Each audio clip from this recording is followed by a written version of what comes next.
Ron. Yeah. Why didn't you say it the first time I said Ron? Because it's pronounced Aaron. You done messed up, Ron. Aaron is right here. Now, we done messed up yesterday when we scheduled this and canceled it, but now we're good. We are on time. Thanks for joining us, everyone. I'm joined today, as always, by Zach Morgan. How you doing? I'm good. I apologize to your viewers. You and I had that scheduled, and then I was called out of town last minute on an emergency, and we didn't. I wasn't able to spread the word. So my apologies to your viewers. That wasn't Aaron's doing. That was mine. Oh, and to your credit, you were willing to do it. I just figured, let's just do it properly the next day. So, guys, we're here to talk about David Miscavige's legal troubles. I mean, this little guy's in so much trouble. He's in over his head. Now, it's easy for David Miscavige to be in over his head, even in the shallow end, if you know what I'm saying. But he's in a little bit of trouble here, and I'm going to ask Zach Morgan to explain some stuff to us. So let me show you guys a headline from the Underground Bunker blog here. Florida Bar past president hired to stop court from serving lawsuit on David Miscavige. First question for you, Zach. When we hear that David Miscavige is hiring the past president of the Florida Bar, should we think, oh my God, this guy must be a heavy hitter? Or what does it mean? What does it mean that this guy used to be the president of the Florida Bar? So in most jurisdictions, including mine, and I can make a reasonable assumption as to Florida, that the president of the Bar Association is elected by their peers. The law is a self-governing practice, and so there's various committees and things, and the president sort of spearheads those committees. So it's a political election amongst his peers. I don't know this individual, so I assume he's a fine attorney, but that election is generally by people who are politically involved in the practice of law. They're well known, they're well respected, and that they bring general repute and good standing to the bar. In this case, the past president happens to be a trial lawyer, but it's just as likely that it would be a probate lawyer or a criminal prosecutor or even a judge. It's an elected position, and it just so happens that in this case, it's a trial lawyer. Okay, great. So he may be fantastic for all we know, but really it's a popularity contest when it comes to becoming president of the bar. Yeah. Essentially, and very rarely will somebody come out of the woodwork and be elected sort of on their first run. You generally work your way up as maybe on the board of governors or, the chair of one of the committees, and then vice president of some sort of work your way up politically through the inner rankings of the legal community. Okay, good. That's good to know. So Miscavige is being personally sued. In addition to a handful of other Scientology organizations being sued, Miscavige is being personally sued in a civil case brought by 3 former Scientologists, former Sea Org members, who are suing for various labor trafficking claims. And for the last 8 months or whatever it is, Miscavige has been avoiding service in the case. The plaintiff's attorneys have filed a motion with the court. They've really made their case. They've tried to serve Miscavige at least 11 different locations where he's known to live and work. The court looks like it's on the verge of hopefully ruling that Miscavige has been served. The plaintiff's attorneys have even asked that he be ruled in default. And I'll bring up a little thing here for the viewers to read here. And so at this late stage in the game, where Miscavige is at least at risk of being found in default, he hires Bill Schiaffino to represent him. So Miscavige finally has an attorney representing him in this case, and yet technically the attorney is not representing him in this case, if I understand it correctly. So he does represent David Miscavige, but he does not represent David Miscavige generally. All right. I think the last time we spoke, or maybe the time before that, I talked briefly about the difference between a limited or special entry, or they're referring to it as a limited notice of appearance, as opposed to a general entry or notice of appearance. A general notice of appearance is the appearance that has been entered by the attorneys who represent the various Scientology entities. And so they receive all the pleadings. They're on notice of everything. In this case, Mr. Schiaffino has been hired only to argue the issue of service. So even if the judge says David Miscavige has been served, it is so ordered, that doesn't mean that the case immediately moves forward. It means that David Miscavige still has, through his attorney, still has time to file an answer to the lawsuit, begin developing his respective witness lists, going through the discovery process. So this is sort of like step 1A before we get to the rest of step 1. So Miscavige is at step 1A, and yet the other defendants, defendants in the lawsuit? Correct. Yes, they're perhaps only even still at step 1B. Like they've accepted service in the case, but Right. they're still at a very early stage here, right? Exactly. So when a lawsuit is filed, it says, here's all the things that I am alleging. I, as the plaintiff, or in this case, plaintiffs plural, are alleging that you defendants have done wrong. And we enumerate them: paragraph 1, paragraph 2, paragraph 3. We serve that lawsuit on the defendants, and then the defendants, in their answer, they are required to answer that lawsuit. If they do nothing, they're defaulted, and then we go straight to damages. If they decide to contest it, they have to answer each of those paragraphs specifically. So, for example, the plaintiffs are, and I'm making this up, I haven't seen it, the plaintiffs are residents of Queensland, Australia. And the defendants would have to say, we admit that the plaintiffs are residents of Queensland, Australia. We deny that they are residents of Queensland, Australia, or we don't have enough information to say yes or no. That's what the rules say. The rules of civil procedure limit us to 3 answers: yes, no, or I don't have enough information to know yet. Those are the only 3 possible options. Got it. And a lawsuit of this nature may be several hundred paragraphs. So with that in mind, I'm actually, later I will go through the filings in this case to figure out exactly what's been stipulated, what's been contested, and we don't have enough information. I mean, what we do know is that the organizations in this case are still arguing that this case isn't even allowed to be in court. They're still arguing that this case should be thrown into internal religious arbitration. So it's possible that none of the objections Scientology would plan on making after that point have even been brought up yet. Absolutely. And that's, you threw up on the screen earlier that graphic from, or that excerpt from Tony Ortega's blog post, the stuff that's got the little green highlight to the side there. And at the bottom of that, he mentions those 5 things, and we can go through those. But the Scientology entities have accepted service, but they have not answered. Their first answer was probably lack of jurisdiction over the subject matter and or over the person, because they believe that this arbitration clause precludes this from going to district court, and therefore district court doesn't have jurisdiction. So that would be one of the issues that they could raise. I don't know where you went, Aaron. I think it's just me now.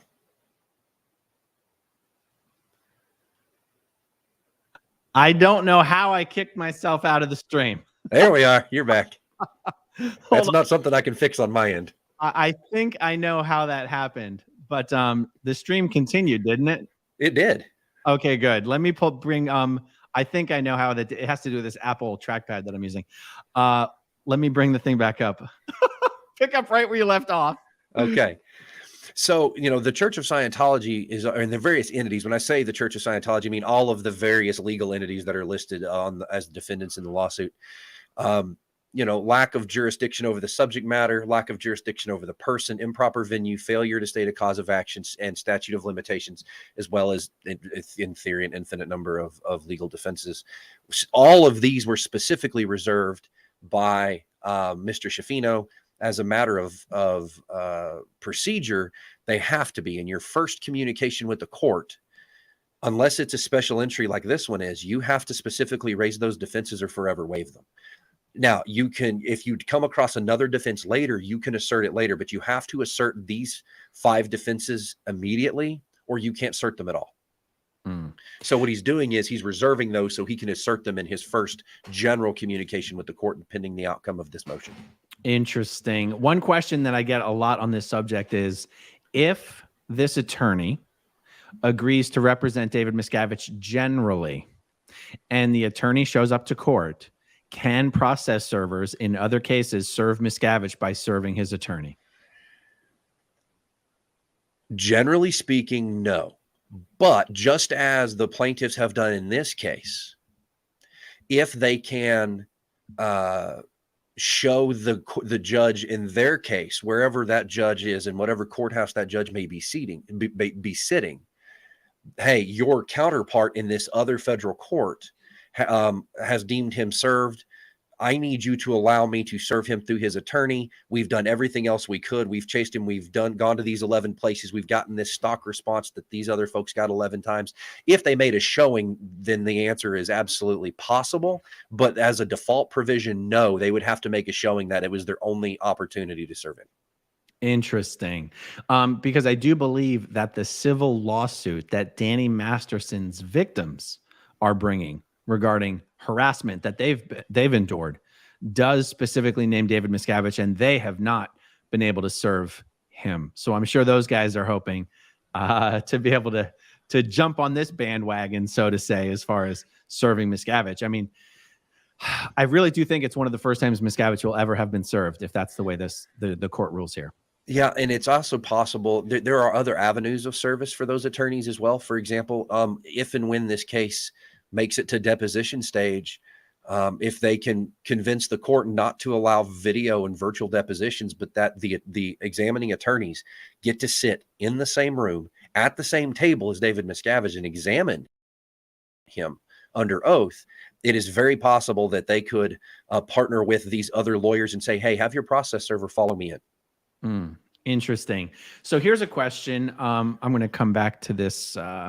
Sure. Come back to this screen in a moment. Okay.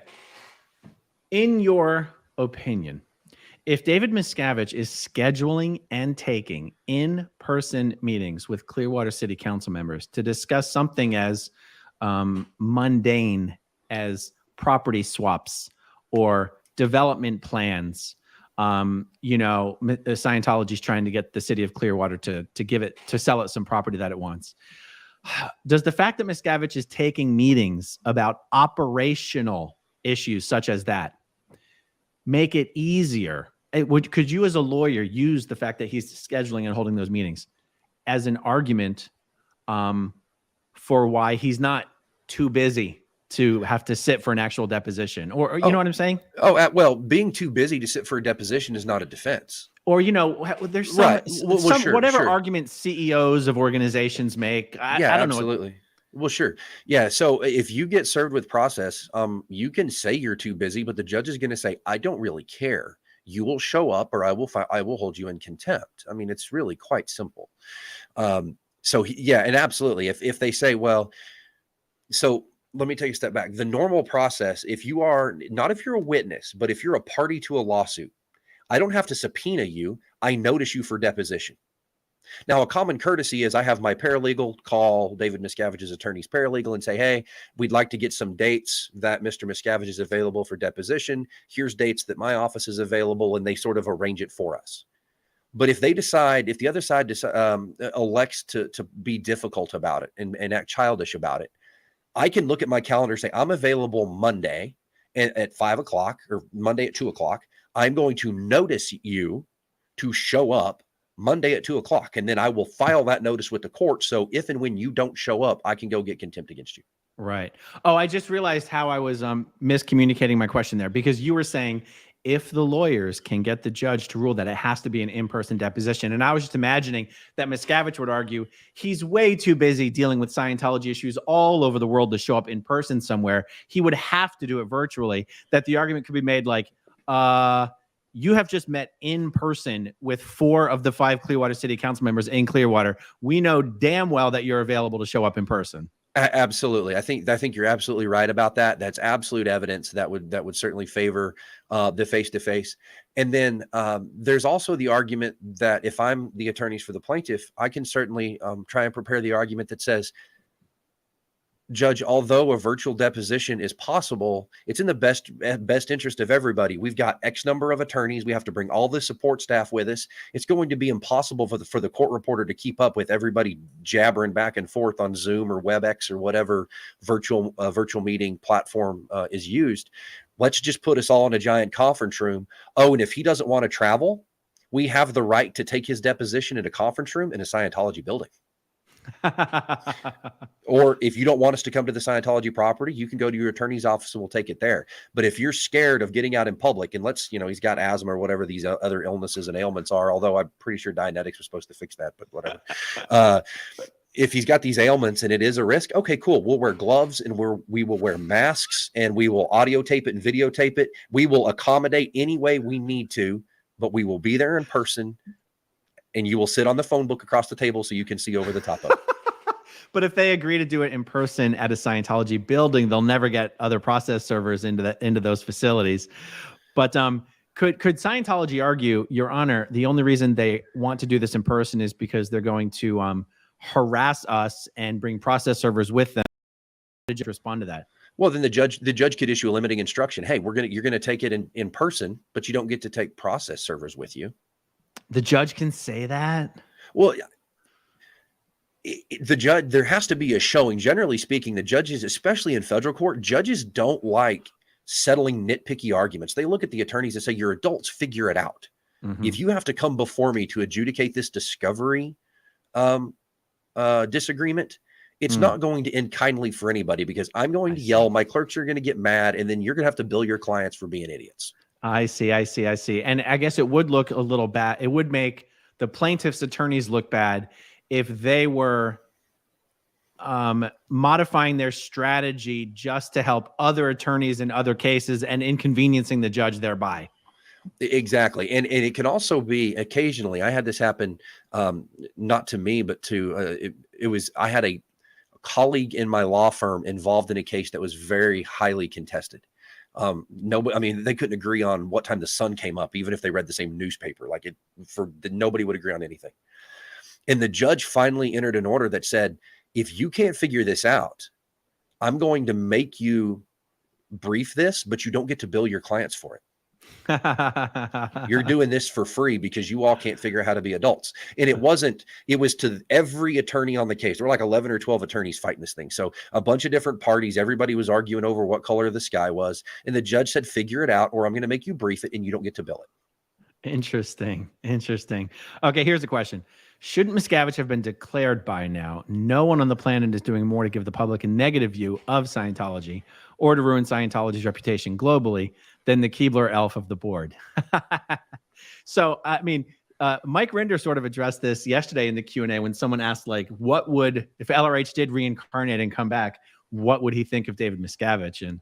And David Miscavige has really hurt Scientology in many meaningful ways. And I think L. Ron Hubbard would probably declare Miscavige a suppressive person, but that's the problem. And that's why he's not going to be declared, because nobody short of LRH would have the authority to declare Miscavige. I mean, Miscavige has really, people wonder, why don't they overthrow him? It's not possible to overthrow him. There's no mechanism of action to overthrow him. In order to even do that, you'd have to have cooperation of Scientology's corporate attorneys who are not Scientologists, and who David Miscavige is the only one who deals with them. It's literally not possible to overthrow Miscavige or declare him, which is really kind of one and the same.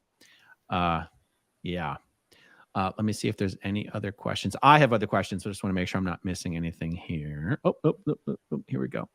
I know, complicated. How long is IRS going to ignore? Well, the IRS is going to ignore this as long as they possibly can. They don't want this fight. They will revisit the Scientology issue if Congress makes them, and if the media pressure mounts. So the New York, Mike says, the New York Times and the Wall Street Journal are the papers that the IRS and Congress care most about. Those are the two leading financial papers. Most would argue one is left leaning, the other is right leaning. So it's sort of a fair cross section. Lady Pamela, I would encourage you, if you didn't see it yesterday, go back and watch Mondays with Mike and Mark. The first part of it was on Aaron's channel, and the other they finished it on Mark's channel. And Mike had a really good discussion about this last night, about 10 or 15 minute question and answer. So I'd encourage you to go back and watch that video from yesterday. Yeah, that one was on the tail end of the one on my channel, and I put the chapter breaks on there so that you can check it out. The chapter break has something to do with Scientology's tax exemption.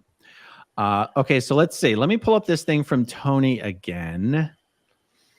Okay, so okay, so Bill Schifino shows up to court and he argues what? He argues why Miscavige really hasn't been served, that the plaintiff's attorneys really haven't tried hard enough. Like, is that what you would expect to be argued here? Yeah, the only approach that I can think having, and I've even gone back,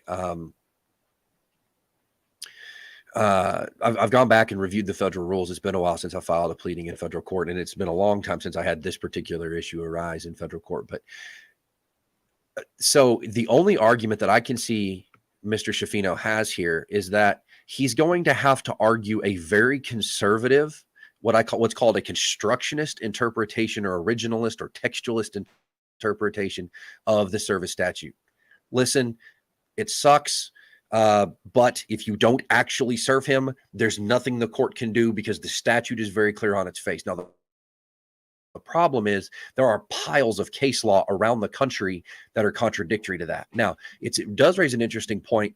Because it's in district court, the only opinions that are a binding that the district court judge in Florida has to follow are those that come from either the Supreme Court of the United States or the Court of Appeal, the Federal Court of Appeals that services the district courts in Florida. Now, maybe they're silent as to it. Florida's a big enough state, and in Georgia, there's a lot of activity there. There's probably something, but let's assume for a minute there's been nothing on this taken up.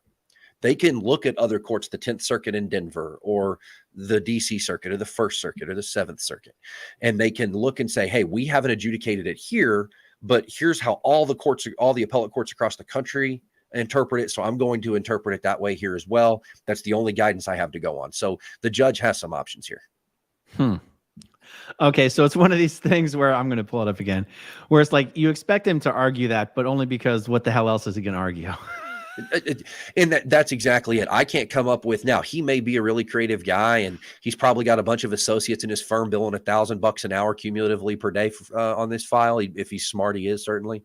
And they may be coming up with some sort of unique legal argument, but just by myself reviewing the rules, I can't figure out what else the plaintiffs have to do. I mean, they've done everything that's reasonable, and to a point they've gone to unreasonable measures to try and secure service of process. So I'm not sure what else is left. Right. Okay, so when it says undersigned counsel makes this limited notice of appearance solely to challenge service of process and reserves all rights to challenge if necessary. 1, lack of jurisdiction over the subject matter. 2, lack of jurisdiction over the person. 3, improper venue. 4, failure to state a cause of action. 5, statute of limitations and all other defenses available to Miscavige. So if the court rules that he served, we still, the fact that all of these things, these 5 items, and these are only examples of items. This is not a comprehensive list. Right. The fact that all of these items and more are things that Miscavige can potentially file, what's the word? Appeals, objections, motions to dismiss. What's the right word here? Yeah. So what he would do is that he would take these one at a time. Now, at some point, the judge is going to say, for example, numbers 1, 2, 3.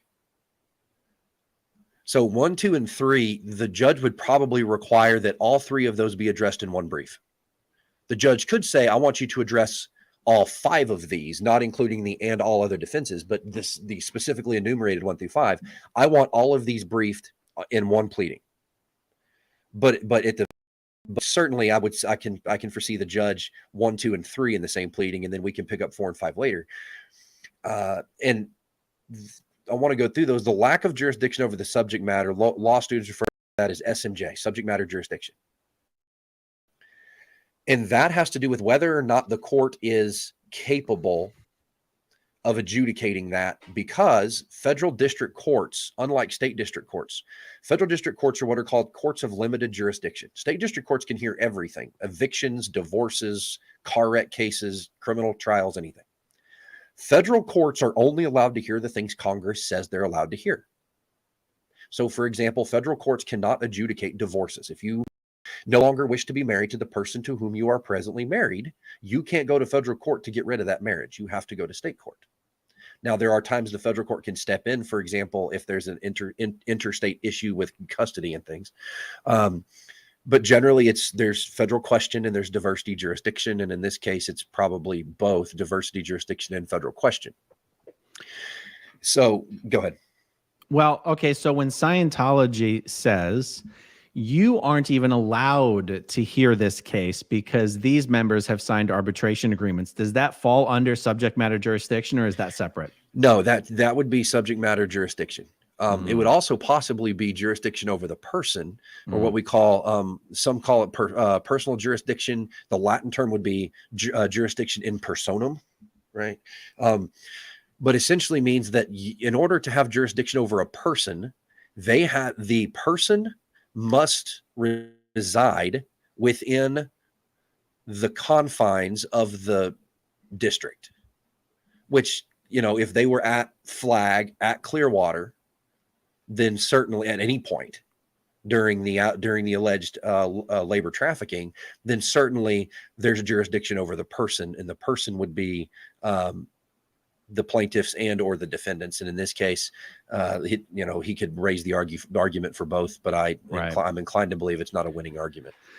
So the fact that there are so many different potential appeals or objections or whatever that can be filed on this case, and the fact that Scientology will continue to file up the chain of command, judicially speaking, sure, as long as they can, even up to the Supreme Court, is why Mike Rinder says we have years before this case makes it to trial, if it makes it to trial. Yeah. So generally speaking, and again, I say generally speaking because death words to lawyers are always and never. That gets us, in trouble if we say always and never. So I use the term generally speaking because there's probably a really smart lawyer out there who found a way around this or will find a way around this someday. Generally speaking, federal courts do not have what's called an interlocutory appeal process. It's a big fancy word, but what it means is until the matter is actually resolved and a judgment entered, you can't really appeal anything. So it would run its process, maybe go to jury, go through discovery, maybe jury trial, mediation, whatever, and not arbitration, not church arbitration, but mediation, another alternative dispute resolution that most judges require attempts at now. Mediation, it runs through the process, it goes to jury, a verdict comes down, and an order is entered. An order of judgment is entered. At that point, that case is finished. Now Scientology or David Miscavige can raise no jurisdiction over the subject matter, no jurisdiction over the person. They've already raised it at the district court. So their appeal would be the district court judge got it wrong. They said there was subject matter jurisdiction and there wasn't. Well, this is really important, actually. So let me make sure I'm understanding this. Are you saying that if the judge rules that David Miscavige has been served, Scientology cannot appeal to a higher court? Well, who's higher than the federal district court? You go to the federal court of appeals? The federal court of appeals for whichever circuit Florida's in. I'm not admitted in Florida, so I don't know what circuit they answer to. So Miscavige cannot appeal on that issue alone? Well, he can, but not until the case is resolved. That's what I mean. He cannot postpone, because that's what Scientology normally would do is every single decision gets appealed and then it comes forward and then it goes back to the court. Then the next thing, then it gets appealed, then it goes up, then it gets rejected, then it comes back to the court. So he can't go through all that process until this process in Tampa federal court is resolved. Exactly, because now there is one small exception. I'm not terribly familiar with it. It doesn't happen a ton. So there is one small exception to that general statement. But the appellate courts say we are not the handholder of the district court judge. The district court judge needs to have the autonomy to handle this case and sit in judgment of this case. After everything is wrapped up, you can then ask us to review the district court to see if and where the judge is wrong. Nice. But we're not going to handhold every order. We're not going to micromanage this district court judge. This judge needs to have the autonomy and the freedom to handle this case. Very nice. Okay, well, that gives me a little more hope that this thing, I mean, maybe it'll take years, but okay, here, I'm going to ask you a dumb question. Sure. Why does it take a judge months to issue a ruling based on a hearing that only took hours? For a variety of reasons. One, the briefs are filed and the judge has read the briefs. Which are the written responses. And then the judge will have argument. The judge has read the briefs and the judge has looked up prior to the hearing all of the law that the parties cite in their briefs. Okay.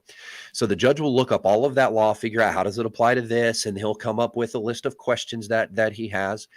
and we'll ask those questions. And a lot of times during the argument, other questions pop up and the judge says, well, what about that? Tell me about that. I'm not sure. I hadn't heard that before. Explain that to me. Or what about X, Y, and Z? And sort of like oral arguments at the Supreme Court. If any of your viewers have seen the movie On the Basis of Sex, sort of the history of Ruth Bader Ginsburg and how she got her start, how they practiced all these questions that she would hear, trying to get through her argument, getting interrupted with questions.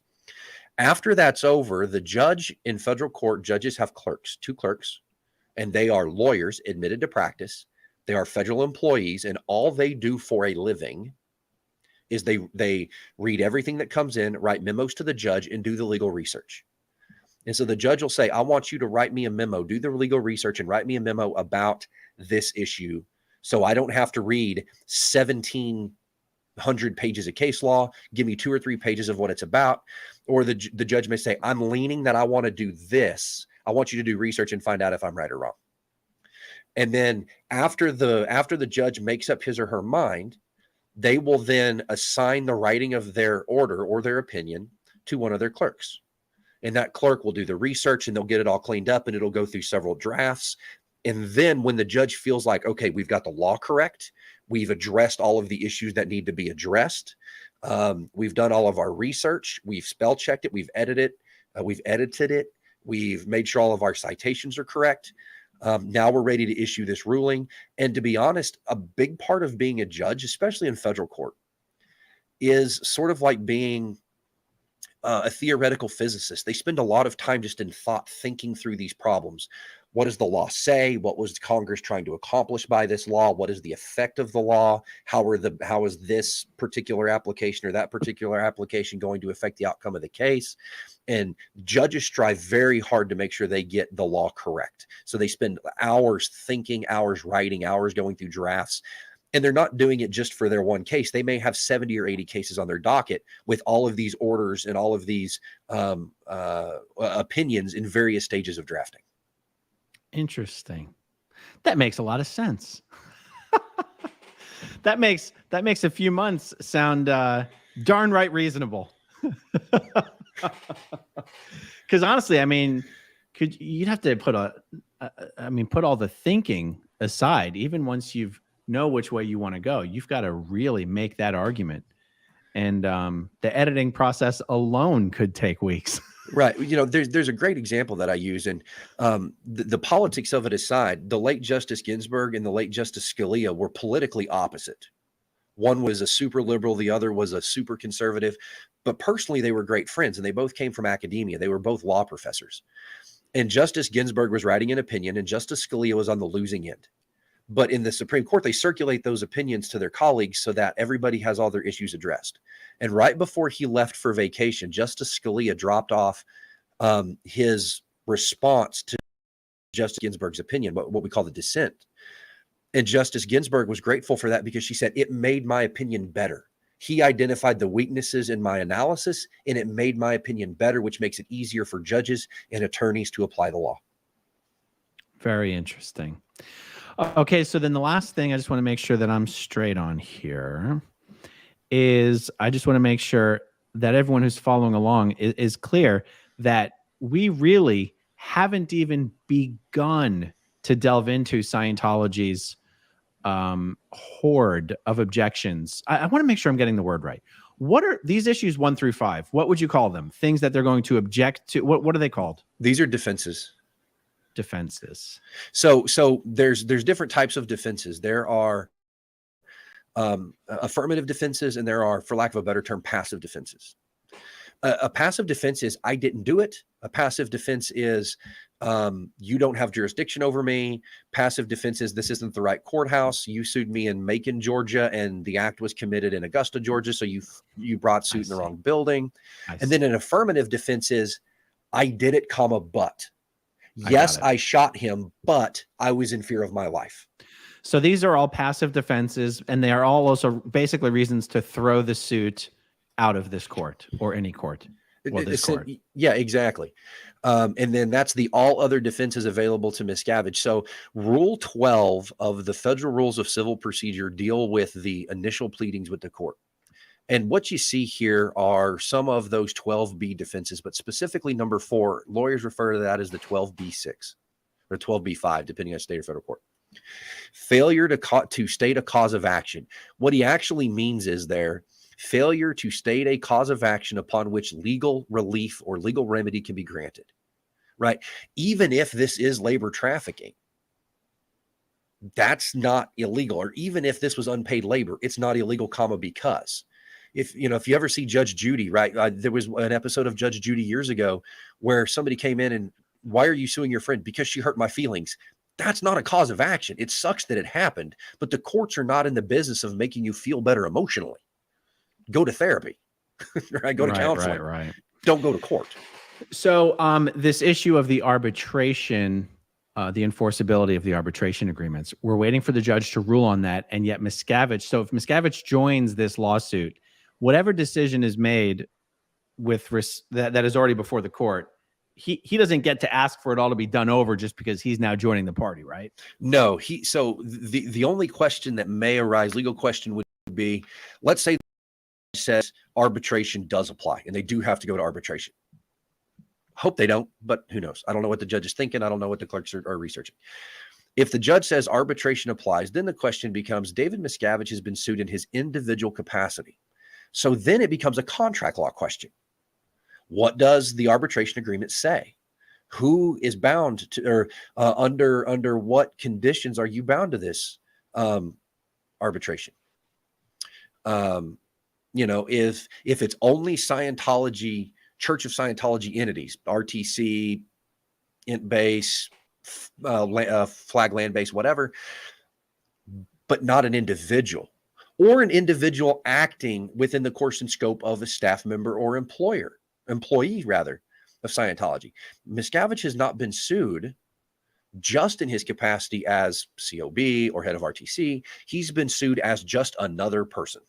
It's true, because Miscavige himself, you and I have never discussed this at this level of detail. Miscavige is personally the one who ordered that Valeska Paris be sent to the Freewinds ship so that her mother could not find her, because Valeska's mother is the person who originally leaked the OT8 materials online, and they didn't want her mother to be able to get to her. So they sent her to the ship. And that was by order of David Miscavige. So the question becomes, okay, but is it David Miscavige, the individual, or David Miscavige, the chairman of the board of RTC, or whatever, right? Right. And I think the plaintiff's lawyers had tied up all of those loose ends to make the argument. It's really, it's a little bit oversimplified the way I'm going to explain this, but essentially it's the duck rule. You can say, I'm acting as head of RTC. I'm acting in my capacity as COB, although he's not only is he not the chairman of the board, he's not even on the freaking board. You can say I'm acting in whatever capacity is all that I want to. But I could say I'm a dog, but if I quack and I swim and I fly and I have webbed feet, I'm a freaking duck. I don't care what you call me. I'm easy. a freaking It sounds duck. like you're getting a little political here, Zach. No, I'm just kidding. And so we actually, in judges, if I make a comment to a judge, are we applying the duck rule here? The judge knows what I'm talking about. Every law school in America uses that example, because I don't care what you call it. Right. If it quacks and swims and has webbed feet, it's a freaking duck. It's not a dog. I don't care what you call it. Right. Well, I'll tell you what has people pulling their hair out is it doesn't seem like the federal courts have been applying the duck rule in with respect to how can you call this an arbitration? How can you pretend that a Scientology arbitration meets the legal standard of an arbitration? It doesn't even have the potential, the capacity to be fair and balanced when you have a current active Scientologist basically sitting in judgment of someone Scientology has declared a suppressive person. Anyway, we won't have to relitigate all this whole thing, but like that's what has people like losing their minds on this thing, that judges have been enforcing these arbitration agreements when never mind whether they're signed under duress or not. It's whether it even meets this the definition of an arbitration. Right. So I think, and this is where I think this case is different than the rest. The case we're talking about is different than the rest. And it's called, I refer to it as the perfect plaintiff. They're foreigners. Passports were held hostage. Arguably couldn't go home, couldn't leave, even if they walked out of the gate without being accosted. Even if they walked out of the gate without being accosted, where are they going to go? They can't leave the country. They get pulled over. They don't have ID, right? That's your perfect plaintiff. You were put in a situation where the only way that you could leave and be able to survive in the world. I mean, you can't even open a bank account without a passport or an ID, right? Much less the visa thing, right? So these are much more perfect plaintiffs than somebody who was born and raised in Sacramento, California, joins the church, joins the Sea Org, and if they have only ever been assigned here domestically, that makes sense. Little different argument. And the judge hits on that. I mean, I think you even talked about it in one of your videos. Repeatedly, the judge said, can we all agree that if I make you sign an agreement with a gun to your head, that's duress? And Scientology's attorney said, no, we can't agree to that. Right. They had to take that position because the moment they say, yeah, we agree, it's done. Yeah. The judge says, yep, this isn't enforceable. Everybody go away. Leave me alone. Yep. All right, great. Well, that was my list of questions on this. Anything else that you think is worth commenting on, or have we covered it pretty exhaustively? I think we've got a good jump on it. Continuing to follow what's going on. Make sure you go to the spshop.com, order your mini mics, and there was a great discussion. If you didn't see it yesterday's Mondays with Mike and Mark, get your mini mic bobblehead. Find the closest Scientology org and start sending Aaron some pictures of the mini mics. That's right. We wanted. What did you say? Well, Real America Today just popped up with a super chat. What can we do for them to lose their tax exempt status? And I don't know when this individual joined us. We discussed this briefly a few minutes ago, but also Mike Render had a great discussion at the end of Aaron's segment yesterday on Mondays with Mike and Mark. That's right. So Real America Today, Mike explained briefly. So again, look at the Q&A on my channel, the live. If you go to my channel and you look for the videos, there's the video tab. Those are the videos I upload. There's the live tab. Those are the live streams. The live stream from yesterday was 30 minutes long. And at the end, Mike actually answers this question in detail. And there's chapter breaks on the Q&A, so you will be able to find it. So thank you for the question. And okay, what do we have here? Greetings from Mexico. I admire your work and how you help people. How can we help from here? Keep it up. Big fan. So if you're, there's a handful of decent sized Scientology orgs in Mexico. So look up online. If you are near an org, what you can do is email the Aftermath Foundation. Just go contact@theaftermathfoundation.org and ask us to send you a professional print-ready file for the Aftermath Foundation business cards. You might be able to then take those and get them translated, into Spanish, and leave those cards in places that Scientologists go to around the org. It's just one way to help get the word out about the Aftermath Foundation to people who are currently working for the organization. So thank you for that. Very much appreciated. And I think Aaron kicked himself out again. He'll be right back. Jacqueline R17, if you can hear me, I see your super chat. Throw us a question next time. We're more than happy to answer that. I've got to stop doing that. What the Jesus? Well, I noticed that, and I hope, it looks like I stayed through. Jacqueline R17 threw up a super chat. I told her, and next time throw us a question. We're more than happy to answer those. If you're gonna go out of your way to throw us a super chat, ask us a question. All right, everyone. That is where we are going to end it tonight. Thank you so much for joining us, and we will talk to you soon. Okay, if you want to see my rock and roll songs, click right on this guitar. And if you want to see a different one of my videos,